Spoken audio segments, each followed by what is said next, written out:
अस्सलाम वालेकुम। मेरा नाम मोहम्मद अहमद रज़ा है। मेरा ऑफिस शिमला पहाड़ी में है। तो आज जो है हमारे सामने भाई बैठे हुए हैं, इनका फेस नहीं दिखा सकते, वो कह रही कि मुझे शर्म आती है। तो आज मैं इनके साथ डिस्कस करूँगा और आप सुनिएगा कि सऊदी अरेबिया के अंदर आप 1 साल के वीज़े पे जाते हैं, तो उसके बाद जब आपने उसी वीज़े को एक्सटेंड करवाना, तो जो 1 साल का वीज़ा है मल्टीपल, उसमें आप 3 महीने रह सकते हैं। तो फिर लोग बहरीन या जॉर्डन में जाके जो है अपना वीज़ा रीन्यू करवा लेते हैं ना। उसकी क्या फ़ीस है, उसका क्या तरीक़ेकार है, किस तरह किया जाता है, और इनसे बात करेंगे कि वहाँ पे लोग मिल के रहते हैं, क्या अखराजात आते हैं, और सऊदीया के अंदर क्या कानून है लोगों के लिए। क्योंकि हमारा जो यूट्यूब चैनल बनाने का मकसद है वो ये है कि आप तक सही बात पहुँचे। तो आज जो है इनके साथ मैं सारे सवाल जवाब करूँगा, ये उसका मुझे आंसर देंगे, बताएंगे, और इंशाल्लाह आपकी इन्फॉर्मेशन में इजाफ़ा होगा। बहुत शुक्रिया। कर लेना कि ये बंदा सही है कि गलत है। बिल्कुल ठीक है। ਹੁਣ तो बड़ियां सहूलतां आ गई, बंदा जान दे ਉਹਦਾ सारा कोई यानी वो फिंगर बाद में लेते हैं बंदे की, पहले वो जब आदमी उनके पास जाता है ना, तो उसी वक्त रिकॉर्ड में आ जाता है कि ये आदमी के फिंगर ये हैं, ये आदमी ऐसे आया ऐसे नहीं आया। अभी यहाँ से जो है पाकिस्तान से इत्तेमाद सेंटर से हाँ लगता है विज़िट वीज़ा 1 साल का, बिल्कुल। लेकिन उसमें बंदा रहता है 3 महीने, हाँ और उस 3 महीने में ही वो आ जा भी सकता है। हाँ बिल्कुल, मल्टीपल वीज़ा उसके पास तो वो आ जा सकता है, उसको हाँ। इजाज़त है आने जाने की, क्योंकि मल्टीपल का मतलब यही है। हाँ, और अब बंदा रियाद में है तो रियाद से दमाम जाएगा, जी। तो उसका लगेगा 150 रियाल। हाँ तकरीबन 150 रियाल लगेगा उसका वहाँ तक किराया, और इन आउट होने के जो पैसे हैं वो लगेंगे। 150 ये हो गया 4 लोग अगर एक गाड़ी में हो। हाँ तो उनका समझ लें कि उनको मैक्सिमम जो है ना 120-30 रियाल से ज़्यादा नहीं आएगा खर्चा। बिल्कुल ठीक। और 100 रियाल 4 लोगों का खाने का। हाँ 100 रियाल 4। और जॉर्डन बहरीन में आपका लगेगा 50 रियाल सिर्फ वीज़े का in and out. In and out हाँ। और अगर बंदे की अपनी गाड़ी नहीं होगी तो रियाद से दमाम के पैसे लगेंगे 90 रियाल। 90 रियाल लेते हैं वो बस वाले। हाँ। और फिर दमाम से बहरीन के लेंगे 100 रियाल। 100 रियाल लेगा वो, उसमें 50 जो हैं उसके होंगे वीज़ा फीस, वीज़ा और 50 रियाल हो गए इन एंड आउट के। हाँ वो किराए के लेगा अपने किराए के। हाँ बिल्कुल सही। तो इस तरह जो है बंदा आ जा सकता है, और ये आसान तरीका है। हाँ सबसे आसान तरीका यही है कि बंदा किसी एजेंट के हाथों में पासपोर्ट नहीं दे, खुद जाए उधर, कोई मुश्किल नहीं है। जाके किसी भी टैक्सी वाले को बोले कि मैंने उधर जाना है बहरीन बॉर्डर पे, वो आपसे पैसे कर लेगा कि भाई इतने पैसे लूँगा। उसमें बैठे वो 10-15-20 मिनट में जाएगा, ऊपर से जाके आपको मोहर लगवा के 3 महीने का जो है ना वीज़ा, वो उसके ऊपर फिर वो लिख देंगे। आपको मैसेज भी आ जाता है उसी वक्त कि आपका वीज़ा जो है ना 3 महीने के लिए जो है ना रीन्यू हो गया कि अब आप दोबारा 3 महीने यहाँ इधर रह सकते हैं। उसके अंदर अगर आप पाकिस्तान में आना चाहते हैं दोबारा उसी वीज़े के अंदर, तो आपको कोई रोक नहीं है। उसी 3 महीने के अंदर आप पाकिस्तान भी आ सकते हैं, वापस भी जा सकते हैं, दोबारा उधर से जाके भी लगवा सकते हैं फिर 3 महीने के बाद। साल जो है वो बेहतर यही है कि आदमी जो है ना साल में 4 बार बहरीन ही जाए। ठीक है। क्योंकि पाकिस्तान में थोड़े हमारे मसले ज़्यादा हैं। फिर ये पूछते हैं जी आप, पाकिस्तान तो इतना गरीब मुल्क है, आप बाहर क्या लेने जा रहे हैं, इधर तो लोग भूखे मार रहे हैं, आपने कहाँ से वीज़ा लगवा लिया इतने पैसे दे के, आप सैर करने जा रहे हैं, लोग इधर भूखे मार रहे हैं। तो उनको भी जवाब देना पड़ता है फिर कि भाई अपनी मेहनत की कमाई से जा रहे हैं, कौन सा तुम्हारी तनख्वाह लेके जा रहे हैं उधर। बिल्कुल सही। तो आदमी को उधर से ही सारे काम करवाने चाहिए और अपने हाथ से करवाने चाहिए, एजेंटों से बचने चाहिए। बिल्कुल सही। क्योंकि एजेंट लोग जो है ना 100 में से 80 एजेंट ऐसे हैं जो बातों का खाते हैं, 20 लोग ऐसे हैं जिनमें 10 लोग ऐसे हैं जो थोड़ा बहुत काम लमका के लेट करके फिर आदमी को देते हैं। सिर्फ 10% ही ऐसे रह जाते हैं जो लीगल काम सही तरीके से करके देते हैं और हक हलाल की कमाई जो है ना वो कमा के खाते हैं।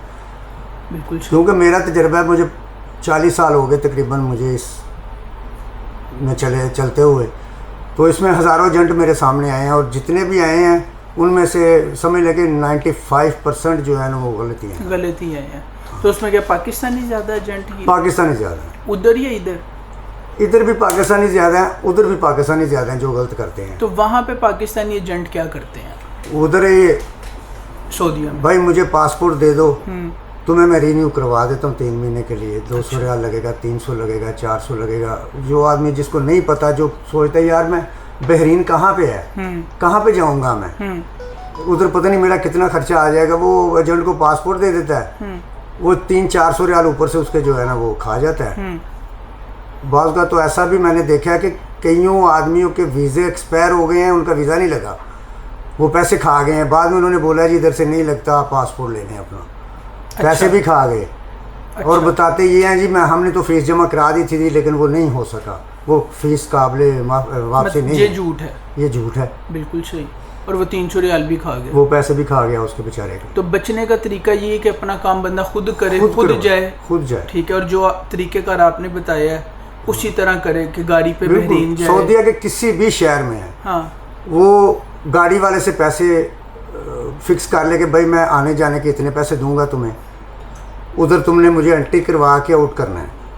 ये उससे बात करके उसके साथ चला जाए। 1-2 आदमी अगर खर्चा कम करना है तो 1-2 आदमी जो है ना वो ज़्यादा हो जाएं, किसी दोस्त को साथ में ला ले अगर खर्चा कम करना है तो। अगर सब हैसियत है 400-500 रियाल खर्च सकता है अकेला, तो फिर तो वो खुद भी आदमी अपनी गाड़ी लेके जाते हैं, कि अकेले चले जाते हैं अपनी गाड़ियाँ लेके वहाँ पे। जिनके भाई उधर हैं, बहनें उधर हैं, या जिनका वालिद उधर है, जिनके रिश्तेदार उधर हैं, उनके पास मसाइल होते हैं, वो खुद भी चले जाते हैं गाड़ी लेके, जाके खुद ही एंट्री करवा के वापस आ जाते हैं। तो वहाँ पे पाकिस्तानियों का पाकिस्तानियों के साथ क्या किरदार है, क्या अखलाक है सऊदीया में? देखे तो सही नहीं है, सही नहीं है, नहीं है सही। क्या? क्योंकि पाकिस्तानी जो है ना वो उसके अंदर चाहत उतनी नहीं है जितनी चाहत इंडिया और बांग्लादेश में है ना एक दूसरे के लिए। जितनी सपोर्ट वो अपने मुल्क को करते हैं या अपने दोस्तों को करते हैं, लोगों को करते हैं, उतनी सपोर्ट पाकिस्तानी को नहीं करता। तो इसकी क्या वजह आपने महसूस की 40 सालों में? बस पता नहीं, इधर का पानी ऐसा है। अब इसके ऊपर क्या कर सकते हैं, क्योंकि जब आदमी दूसरों का रवैया देखता है ना, अब मेरे साथ उधर इंडियन भी रहते हैं, बांग्लादेशी भी रहते हैं मेरे साथ, तो वो ऐसे ही है जैसे ना हम एक ही खानदान के लोग हैं, खाते भी हैं, पकाते भी हैं, सब मिलके बैठ के भी खाते हैं, एक दूसरे से हंसी मजाक भी करते हैं। लेकिन पाकिस्तानी थोड़ा सा इससे हट जाता है। वो जब देखता है ना कि ये यार आदमी तो पैसे मेरे से ज़्यादा कमाना शुरू कर दिया है इसने, वो उसकी जड़ें काटनी शुरू कर देता है। ये पाकिस्तान की खसूसियत है। बिल्कुल सही। सिर्फ पंजाबी नहीं, पूरा पाकिस्तानी शामिल है इसमें। पश्तो नहीं करते हैं, सब करते हैं, कोई भी नहीं है इसमें। तो वहाँ पे ज़्यादातर पाकिस्तानी लोग क्या काम करते हैं सऊदीया में? ज़्यादातर सबसे ज़्यादा जो है ना पाकिस्तानी कंस्ट्रक्शन का काम ही करते हैं, जो इमारतें बनाते हैं जो, और उसके अंदर पाकिस्तानी जो कंस्ट्रक्शन के काम में करते हैं उनके अंदर भी तो ओहदे होती है ना, तो पाकिस्तानी के सौदे पे होते हैं ज़्यादातर। उसमें ये है ना कि वो फिक्स तो नहीं होता उनका महीना, लेकिन वो दिहाड़ी बेस पे होते हैं। तो दिहाड़ी क्या मिल जाती है? दिहाड़ी 80 रियाल, 100 रियाल, 90 रियाल। और ड्यूटी टाइमिंग वही है जो आम होती है, सुबह 6 बजे से लेकर 4 बजे तक। अच्छा, 6 से 4 खाना भी मिलता है उसमें? हाँ, एक टाइम का खाना देते हैं, बाकी वो अपने घर का। मैंने ये भी देखा है ना, वहाँ पे लोग छुप के काम करते हैं, पुलिस आती है तो भाग जाते हैं। ऐसा होता है क्योंकि लीगल और अनलीगल में फ़र्क तो है ना। तो लीगल वीज़ा कितने का हो गया?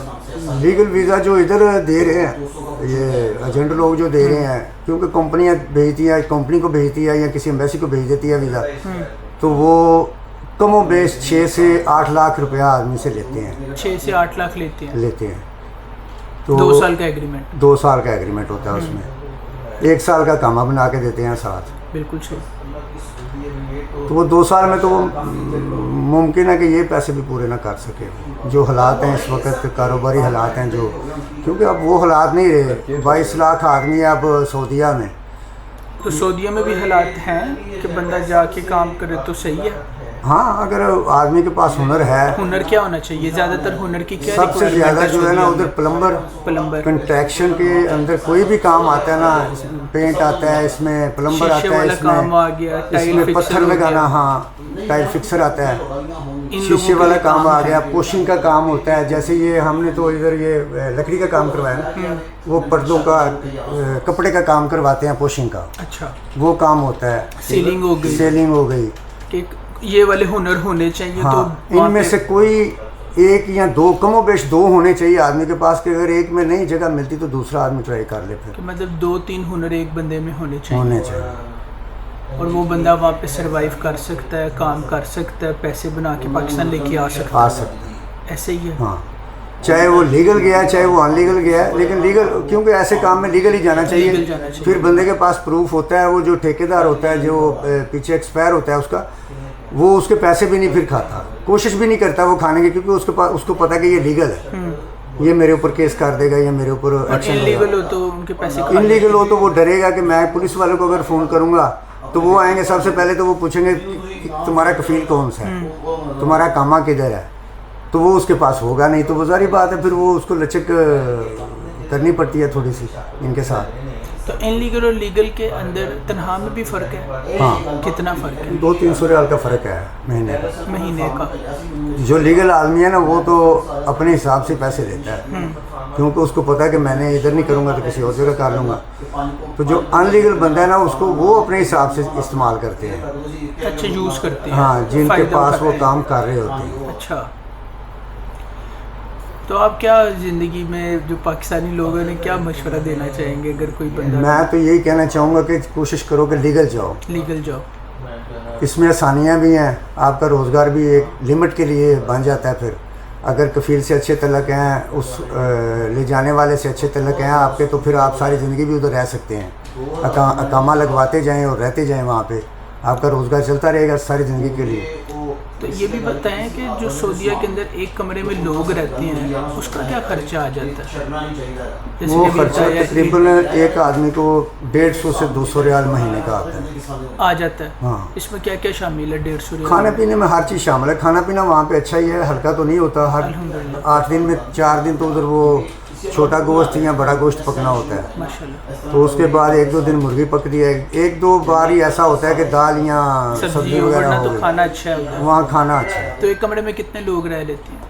कमरे की नोयत के मुताबिक ही है, तकरीबन कम से कम 3-4 आदमी एक कमरे में रह लेते हैं। और 150 रियाल महाना खर्चा आ जाता है हाँ, तकरीबन एक आदमी का। एक आदमी का। तो 150 जमा 4, 600 रियाल महीने का खर्चा। इसमें रिहाइश है? नहीं, इसमें जो है ना खाना है, आपको बताया हाँ, 600 रियाल में सिर्फ खाना है। खाना है। तो रिहाइश का कितना खर्चा है? रहाइश का फ़ी आदमी आ जाता है तकरीबन 6 महीने का 300-400 रियाल।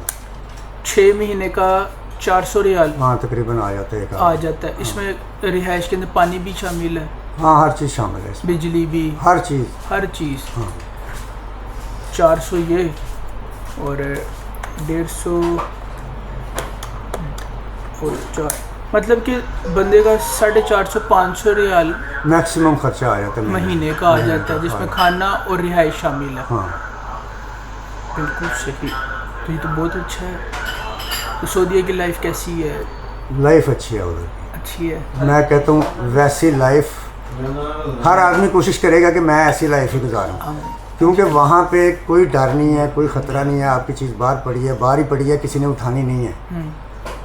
अगर उठाएंगे तो वो ही उठाएंगे, या तो पाकिस्तानी होंगे, तो या इंडियन होंगे, तो या बांग्लादेशी होंगे, अच्छा, और कोई नहीं उठाएगा वहाँ पे। बिल्कुल सही। तो लोग जो कहते हैं कि सऊदीया के अंदर जो है वहाँ के अरबी लोग नहीं अच्छे हैं, कोई इस तरह का है? नहीं, देखें, अगर अरबी लोग अच्छे नहीं होते तो अब इटली में 2 लाख बंदा है और इधर 25 लाख बंदा है, और इधर 25 लाख बंदा है, और दुबई में 3.5 लाख बंदा है, हाँ, और इधर 25 लाख बंदा है। बहरीन में 2,10,000 बंदा है, तो इधर फिर 25 लाख बंदा है। अगर ये सही नहीं होते अरबी लोग, तो फिर ये क्यों उधर इतने जाते? बिल्कुल सही। और आजकल तो वैसे भी रियाद के अंदर हर महीने नई नई खुशखबरियाँ आ रही हाँ हैं। जी, अब तो उन्होंने कानून भी बहुत अच्छे कर दिए हैं, खारजी के लिए भी थोड़ी नरमी पैदा कर दी है उन्होंने। जो माहौल वो यूरोप में चल रहा है, थोड़ा थोड़ा वो इधर लेके आ रहे हैं कि आदमी को, हर एक को जो है ना उसका हकूक मिल सके। इंशाल्लाह। किसी के ऊपर दबाव नहीं, किसी को यानी नजायज़ किसी के ऊपर जाके नहीं उन्होंने बोलना कि भाई तुमने चोरी की है, तुम्हारे साथ कौन कौन बंदा था, वो सब के ख़ानदान को पकड़ के ले गए। ऐसे तो उधर नहीं होता। बिल्कुल सही। उधर तो उसी को पकड़ना है जिसने कोई जुर्म किया है। अगर किसी ने किसी के ख़िलाफ़ कोई कंप्लेंट की है तो उसको पकड़ना है, ऐसे नहीं पकड़ते किसी को। कि राह चलते को पकड़ लिया भाई तुमने चोरी की है, तुमने फलाने बंदे को गाली दी है। उधर ऐसा नहीं होता। तो सऊदी अरेबिया में किन किन चीज़ों पे बंदे को एहतियात करनी चाहिए जिसकी वजह से उसके ऊपर कोई आजमाइश ना आए? कोई भी गलत काम जो है ना, जैसा कि मिसाल के तौर पे सबसे ज़्यादा जो है वो नशा ओवर चीज़ कोई भी जो है ना वो नहीं उधर लेके जानी चाहिए। आदमी को पीनी नहीं चाहिए, खानी नहीं चाहिए। बिल्कुल ठीक है, ये तो हो गया लेके जाने। वहाँ किसी पे से जो झगड़ा नहीं करना चाहिए, किसी के साथ फ्रॉड नहीं करना चाहिए, गलत चीज़ बेचने की ज़रूरत महसूस नहीं करनी चाहिए बंदे को कि 2 नंबर चीज़ बना के तो वो बेचे उधर। बिल्कुल सही। इन चीज़ों से बचा रहेगा तो ज़ाहिर बात है कि उसके ऊपर कोई एक्शन नहीं ले सकता। बस गलत काम किसी किस्म का भी गलत काम नहीं वो करना। नहीं, वरना ज़िंदगी अच्छी है। ज़िंदगी बहुत, लाइफ बहुत प्यारी है वहाँ की। सुबह उठो, सुकून से खाओ पियो, अपने काम पे जाओ, घर आओ, अंदर बैठ के आप जो मर्ज़ी करो, खेलो, घूमो फिरो, गाड़ी के अंदर जाओ, पार्क में जाओ, कहीं भी जाओ, कोई रोक नहीं सकता आपको, कोई पूछ भी नहीं सकता आपको, जितनी देर आप कोई गलत काम नहीं करेंगे। बिल्कुल सही। मैंने तो ये भी देखा कि लोग सिफर से गए हैं तो वहाँ पे काफ़ी पैसा कमा के आए हाँ, तो हैं। अल्हम्दुलिल्लाह इधर बहुत आदमी ऐसे हैं जो करोड़पति बने हुए हैं, आप जिन्होंने अपनी पूरी फैमिली जो है वो उधर ले गए हैं, उनको काम दिला दिए हैं। तो ऐसे ही होता है, अगर अच्छी चीज़ है, अच्छी कंट्री है तो फिर ऐसे होता है ना। बट बस वो नेशनलिटी नहीं देते। नेशनलिटी भी अब उन्होंने थोड़ी देर पहले ऐलान किया था कि कुछ आदमी जो सरकारी मुलाजम हैं 17 ग्रेड के करीब जो है उनको, कुछ आदमियों को उन्होंने अनाउंस किया है नेशनलिटी देने का।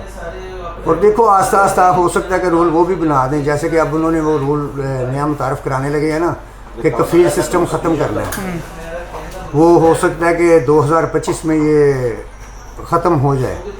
वो गवर्नमेंट चाह रही है कि जैसे यूरोप में निज़ाम है ना कि गवर्नमेंट के थ्रू सारा कुछ हो, तो अगर ऐसा हो जाता है तो बेस्ट है, ये सबसे ज़्यादा बेस्ट हो जाएगा। फिर ये यूरोप से भी आगे चला जाएगा, क्योंकि ख़ारजी को तहफ़्फ़ुज़ इसी में है कि वो किसी के मुस्तहक नहीं हो, वो अपनी मर्ज़ी से काम करे, हुकूमत को टैक्स दे, हुकूमत से अच्छे तल्लुकात रखे, गलत काम नहीं करे तो हुकूमत फिर उसको रोश देती है। और जो वहाँ पे पाकिस्तानी टैक्सी ड्राइवर हैं, हाँ वो भी अच्छी हैं। हाँ, अल्हम्दुलिल्लाह सब काम कर रहे हैं, अच्छा कमा रहे हैं। 200, 250, 150 इतने रियाल वो डेली के बचा लेते हैं। टैक्सी ड्राइवर 150 से 200 रियाल 300 रियाल बचा लेता है। बिल्कुल सही, अगर गाड़ी अपनी हो। हाँ, और अगर नहीं टैक्सी भी लेता है तो 150 रियाल उसका मैक्सिमम किराया जो है ना गाड़ी का, वो तेल के समेत 150 रियाल है।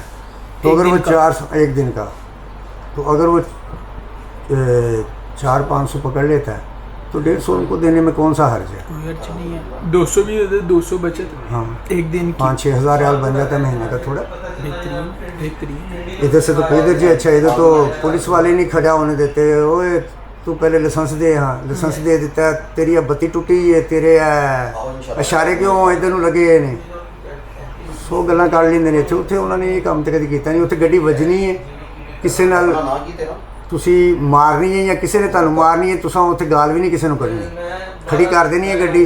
मरियूर वाले आने ने फ़ोन करना है, उन्होंने आना है, उन्हें आके तो देखना है, लोकेशन देखनी है, क्योंकि उत्थे कैमरे लगे ने, उन्हें कैमरे भी चेक कर लेना कि किहदी गलती है। जिहदी गलती होनी है उन्होंने एक पेपर बना के देना कि यह खर्चा इनू दे। अच्छा, कोई बहस नहीं है, बस वो पेपर दिया, मेरे से आपकी गाड़ी लगी तो मेरा खर्चा आएगा बस। अगर वो बंदा अगर आपस में झगड़ा किया है, एक दूसरे को मारा है, तो फिर वो देख लेते हैं कैमरे में किसने पहले हाथ उठाया या किसने गाली दी है, उसके ऊपर फिर FIR देते हैं। अगर वो कह देता है कि नहीं रहने दें, FIR छोड़ दें, इसको छोड़ दें, खर्चा दे दे बस जो हुआ है, तो वो उसी वक्त छोड़ देते हैं। हाथ उठा देते हैं वहाँ पे। और कोई खरदमाग होते हैं ऐसे भी जो गाड़ी लगती है तो बाद में झगड़ा करना शुरू कर। जैसे इधर एक आदमी होता है गाड़ी मारने वाला, 10 उसको बाद में पीटने वाले होते हैं। तो वहाँ का जो अरबी लोग हैं वो हाथ उठाते हैं, कोई उठा भी लेता है, तो उनको कोई तो गर्म मिजाज का होता है, कोई नरम मिजाज का होता है। उनको कुछ कहते नहीं कहते हैं वो। मरियूल ने तो ये देखना है आगे कि वो कैमरे में किसका कसूर है, जिसका है उसको उसने लिख के पेपर दे देना कि इतने पैसे इसको दो, या इतने जुर्माना दो, या तुम्हारे ऊपर FIR दे रहे हैं। जो बड़ी अच्छी बात है कि वो, इसका मतलब है कि यहाँ पे जो लोग हैं वो गलत बातें फैलाती हैं। नहीं गलत है। हाँ, कानून उधर जो है ना भाई वो सबके लिए एक जैसा। अल्हम्दुलिल्लाह। कफ़ील अगर आप लीगल हैं तो आपको कानून भी वैसे ही है जैसा उनके पास है। क्या ही बात। बड़ी खुशी हुई है आज आपसे बात करके, काफ़ी कुछ जो है ना सीखने को मिला, सुनने को मिला है, और अल्लाह पाक जो सबके लिए आसानियाँ फरमाए इंशाअल्लाह। बहुत शुक्रिया, जज़ाकल्लाह। हाँ जी, क्या करा।